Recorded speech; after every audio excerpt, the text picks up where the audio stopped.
আর আপনি যেটা বলেছেন যে 3 লক্ষ টাকার মতো, আসলে আমাদের সংগঠনের এত টাকা এই মিলন মেলার আয় ব্যয়ের মধ্যে নাই। আমাদের সেটা 1.5 লক্ষ সামথিং বেশি হয়েছিল এবং আমরা সেই ইয়াতে আমরা 1800 টাকা সম্ভবত ঘাটতিতে আছি এখনো, যে টাকাটা এখনো আমরা পরিশোধ করতে পারি নাই। আমাদের যেহেতু প্রিন্ট করা আছে হিসাবটা, আমাদের যেহেতু কোথায় কিভাবে খরচ হয়েছে সেগুলো লেখা আছে। আমরা যেহেতু আয়োজক কমিটি আমরা ছিলাম 10 জন, আমরা আয়োজক কমিটি বসে এই হিসাবটা আমরা পেজে দিয়ে দিব এটা নিয়ে, এবং কে কে দিছে দাতা সদস্যের নাম সহ উল্লেখ করে দিব। এটা আমরা কথা দিলাম এবং আমরা খুব শীঘ্রই এটা করে দেখাবো।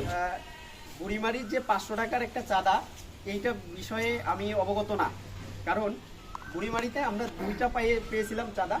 একজন সিএনএফ এজেন্ট যিনি আমাদেরকে ওনার কোম্পানির স্পন্সরের ক্ষেত্রে 5000 টাকা দিয়েছিল, এবং আরেকজন পাথর ব্যবসায়ী তিনি আমাদের সংগঠনের ভালো কাজ দেখে উনি নিজেই 1500 টাকা দিয়েছিল।